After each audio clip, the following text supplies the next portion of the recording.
Bueno, en un programa anterior habíamos hablado de los privilegios para las Fuerzas Armadas. Y claro, habíamos señalado algunos de ellos.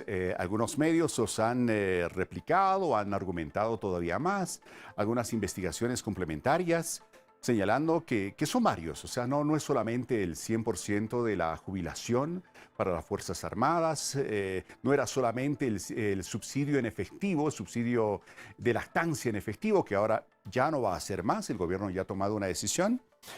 Bonos y otros beneficios, vivienda, pagos, etcétera. Bueno, hablamos de los militares. Y claro, esto no gustó en las Fuerzas Armadas, es absolutamente obvio. Pero es importante saber por qué todo esto, dónde nace. Porque es que los militares tienen algunos privilegios que ahora están siendo cuestionados por la ciudadanía. Y no solamente ellos, también algunos otros sectores, como vamos a hablar más adelante. Hemos invitado para conocer respecto del tema algo más al doctor Franklin Gutiérrez, es abogado constitucionalista, él que nos acompaña esta noche, es además representante de la Asamblea Permanente de Derechos Humanos en Bolivia, de esta asamblea que tiene su sede en Washington. Quiero darle la bienvenida, doctor Franklin Gutiérrez. Buenas noches. Muchas gracias y es un placer estar nuevamente en este programa. Bueno, le agradezco mucho. A ver, claro, publicamos esto y se armó un alboroto, ¿no? Miles de reproducciones, que comentarios, etcétera, de por qué los militares tienen tantos privilegios. Y claro, muchos se imaginan, pero seguramente vino en el gobierno de Áñez, no, fue en el gobierno de Evo, fue reciente. No, esto viene de hace mucho, ¿eh? Esto viene desde la fundación de la República. Imagínate que el presidente Belsu llega al poder y seguía su trámite de jubilación por haber estado en la contienda con Santa Cruz. Y ese era el problema de Velasco, de Blanco, de Melgarejo, de Belsu y del propio presidente Santa Cruz, ¿no? Y luego cuando se empieza a restaurar el ejército en Bolivia, lógicamente todos exigían pues sus beneficios por haber estado en la contienda. O sea, antes para la pasaban re mal. Claro, la pasaban mal, entonces querían sus beneficios. Y Belsu, como les digo, seguía luchando y peleando, estando de presidente por su jubilación, ¿no? Por haber estado en la contienda por la independencia de Bolivia. O sea, no había muchas concesiones antes con los militares. Ya posteriormente, lógicamente, ya en el gobierno de Herman Busch, como se instaura la nueva constitución social, ya se habla del habeas corpus, del sindicalismo, vienen los derechos sociales y lógicamente Busch le da beneficio al Poder Judicial, ¿no? Acá yo tengo la ley, del decreto ley del 22 de abril de 1938. Correcto. Es el mismo que yo tengo aquí, lo estoy leyendo con mucha atención. Entonces tienen ya sus privilegios y todos empiezan a decir, bueno, hemos dejado la constitución anterior y estamos con una constitución social, estamos ingresando al derecho social y a los derechos económicos que van de la mano con los derechos fundamentales.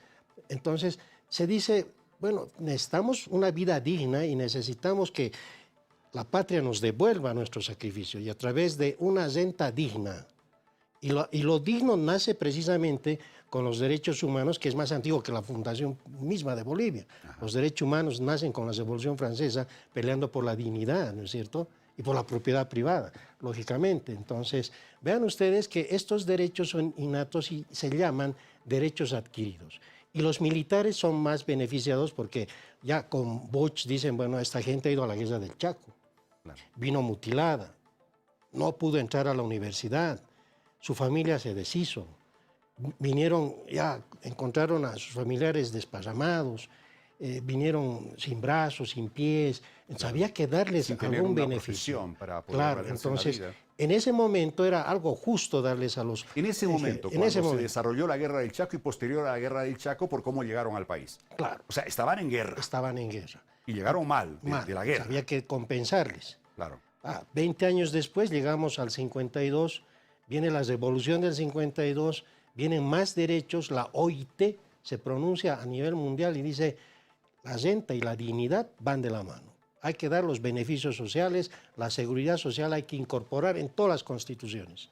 Consiguientemente, dice la OIT, todos los estados tienen la obligación de dar cobertura social a los trabajadores. Aquí estamos hablando de todos los trabajadores. Claro, los militares ya tenían. Los militares ya tenían. Ya tenían. Y eso debía ampliarse a todos los trabajadores. Ahora, la discriminación, ¿dónde viene? Por el propio sistema. Quitarle a los militares beneficios Hoy tienen vivienda, pulperías, sueldos, su beneficio de jubilación es al 100%. Y unos casinos muy bonitos también. Lógicamente, la vivienda, ¿quién tiene vivienda como ellos tienen? Entonces, la facilidad. Tienen Cosmil, que es una empresa híbrida porque recibe plata de sus sueldos y del Estado también. Los funcionarios públicos tienen una caja nacional de salud que no funciona. Así es. Entonces, vean ustedes la diferencia que ha creado el propio sistema en la propia historia, porque ya es un derecho adquirido que no les pueden quitar. Y lo único que tiene que hacer el Estado es nivelar. Y yo tengo sentencias constitucionales que hablan precisamente de aquello y el Tribunal Constitucional le manda al Estado y le dice, tienes que dar una vida digna a los que se han jubilado, porque ellos han dado su vida por este país, sin interesar de que si ha ido a la guerra, no ha ido a la guerra. O sea, Y después del si es empleado 52, público, claro, si es un obrero de la construcción, claro. o es un fabril. No, el militar ha ido a la frontera, pero ha tenido beneficios. El funcionario público trabaja más de 8 horas. Claro. Deja a su familia, deja a sus niños. Ahora, con la pandemia peor, ¿no? Los jueces señalan audiencias a la 1 de la tarde y ya los valores sociales familiares quedan atrás. No les interesa si el abogado almuerza con su familia o no almuerza, si el juez secretario tiene que estar con su familia el rato del almuerzo. Todo se ha alterado. Entonces, esa gente que se sacrifica por el espíritu mismo de la doctrina del Tribunal Constitucional, dice, merecen una renta digna y hay que darles. Pero eso dice el Tribunal Constitucional, pero lo que Pues, está ocurriendo en la realidad no pasa. no se aplica en absoluto. Un militar puede estar con su 100% de renta. Lo propio un magistrado del Tribunal Constitucional o de la Corte Suprema de Justicia. 100% de renta. De jubilación, quiero decir, de renta de jubilación. Usted cuando se jubile, los ciudadanos que nos están viendo o cualquier otro ciudadano del país que trabaja en cualquier área, muy difícilmente va a llegar siquiera a un 30%. No, pues. Diferencia una renta de 5.000 con otra de 900. Correcto. O 1.200 lo máximo. Es una diferencia abismal. Y el funcionario público no tiene otros beneficios más que su renta, una caja que no funciona. Cuando va a la caja le dan omeprazol nada más.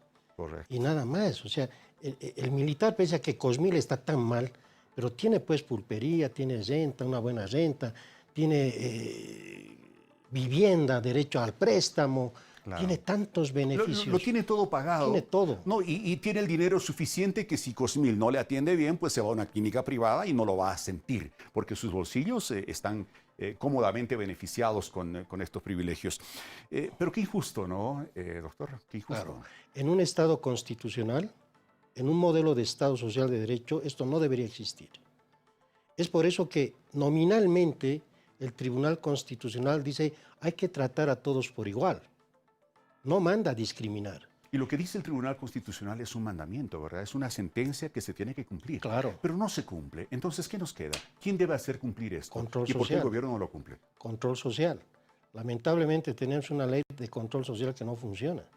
El único que puede hacer una acción de cumplimiento, como la que yo hice para el Defensor del Pueblo, por ejemplo, me vi en la necesidad de demandar al vicepresidente y decirle, cumpla eligiendo al Defensor del Pueblo y que me vengan a fundamentar los que se oponen a la elección.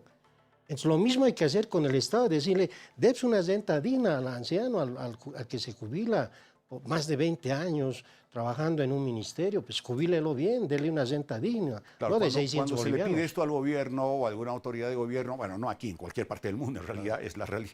No, pero no, es que va a colapsar el sistema de pensiones, que no estamos en capacidad de lograr esto. Pero hay un montón de fórmulas económicas que se plantean, ¿verdad?, para decir, no se puede hacer eso.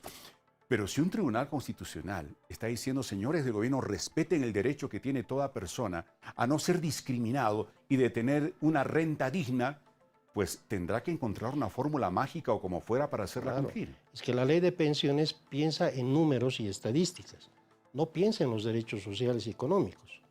La ley de pensiones lanza más gente a la calle jubilada y hay que pagar. Y para el Estado es el problema. Más de 150.000 jubilados en el año, el Estado tiene que redistribuir los recursos. ¿Pero por qué? Porque la ley de pensiones le está obligando a lanzar a la calle y a jubilar tempranamente a mucha gente, como en el caso de la policía, por ejemplo, ¿no? Entonces los jubilan rápido, pero hay que pagarle pues sus beneficios. Y a veces, como en la Argentina, vamos a colapsar, que les dan bonos donde el de la tercera edad no paga para entrar al estadio, no paga para entrar al tren, al metro, no paga para entrar a los buses. Bueno, el Estado le paga todo, ¿no es cierto? Pero ese sistema ha colapsado. En Bolivia tenemos doble.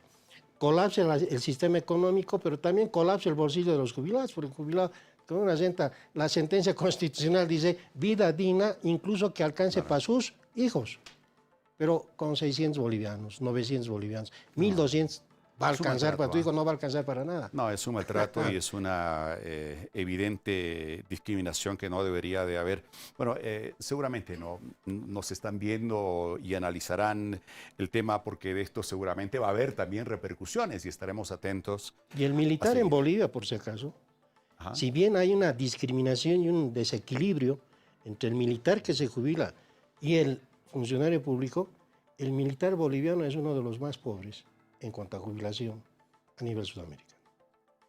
¿Pero por qué eso? Porque sus sueldos son más bajos que los militares de otros países, seguramente. El ingreso per cápita del boliviano es bajo. Ajá. Por lo tanto, la redistribución que hace el Estado también es discriminatorio, ¿no? Les dan pulpería y se va un montón de dinero. A los funcionarios les dan subsidio. ¿Has visto el problema de los subsidios? Con sobreprecios. Correcto. Entonces, a eso se va a ligar el tema corrupción, el tema de no pensar en un Estado social de derecho, el tema de no decir todos somos iguales, porque uno tiene más y yo no. Correcto. ¿No es cierto? Muy bien, doctor Franklin Gutiérrez, quiero agradecerle por haber estado esta noche con nosotros. Y esto va a dar para más, así que ya lo voy a estar invitando nuevamente. Cuando gusten. Bueno, muchas gracias. A ver, vamos con estas imágenes nuevamente del incendio que se registra en el edificio de La Vita.